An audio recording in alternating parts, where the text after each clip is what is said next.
dhi bago nyasi ma Madaraka Day ma higani ka piny owacho mamalo chako chenro matimo ikruok malong'o ne nyasi no ibiro bagi dwe mar 6 higani. Kaka jafwambo maro e kaunti no Ali Abich lero, nyasi no dhi e kaunti no kaluwore gi thoro mar wach ma higani ma en bero yuto kokale mwandu mag nam.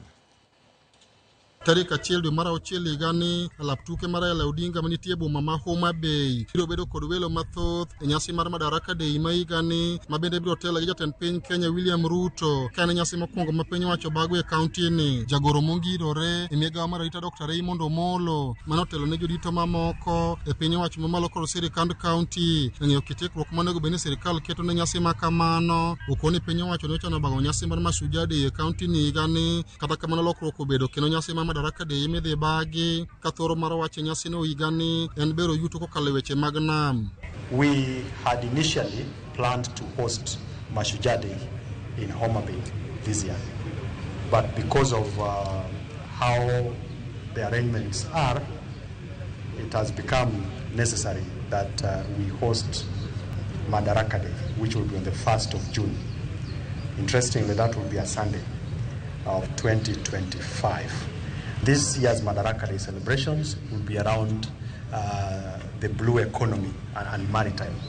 And there is no better place to celebrate that than Homa Bay. Moko kuom kuonde ma sirikal mamalo sani kodhi nyime kod chenro mag tich nekruok na nyasi no oting'o yaro alap makabunde, medo yaro gedo mar alap tuke mar Raila Odinga ma nyasi ma kama ni biro bage, bero apeni mopogore mantie chuny boma ma Homa Bay e kinde mamoko. This morning we've already visited the airstrip, which currently is undergoing renovation to improve it.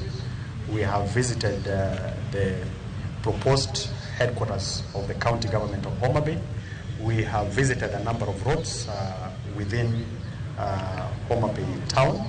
I want to take this opportunity to appeal to the people of Homa Bay, particularly the business community, to look at this as a big opportunity to enhance and improve their business, but also to look at the potential that these celebrations will bring. Governor ma Homa Bay Gladys Wanga wacho ne ge kod nyasi mar Madaraka Day ma higani ka okoni thoro mar wach nyasi no olowore kod chenro mag nam mosebiro ka dhi nyime kaunti ni. Theme of this year's celebration in Homa Bay, Blue Economy and Maritime Affairs, is most timely. Why?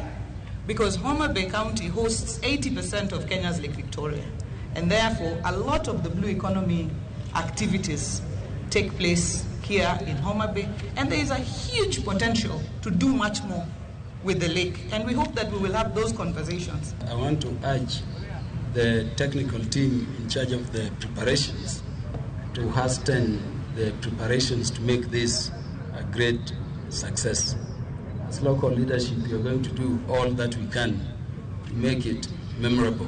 Kuom thuolo mokwongo kaunti ma Homa Bay dhi bago nyasi mar Madaraka Day ma higani endi ka nyaka sani endi ikruok osechaki maneno ni nyasi mar Madaraka Day ma higani endi odhi makare kaunti ma Homa Bay.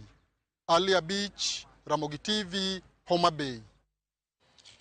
Erokamano Ali Abich kuom report kutenore kod nyasi mar Madaraka Day mibiro bagi e kaunti no. Nyakwaro mga jwanki kidhi mabor kwa duogo wantiere kod weche mag tuke.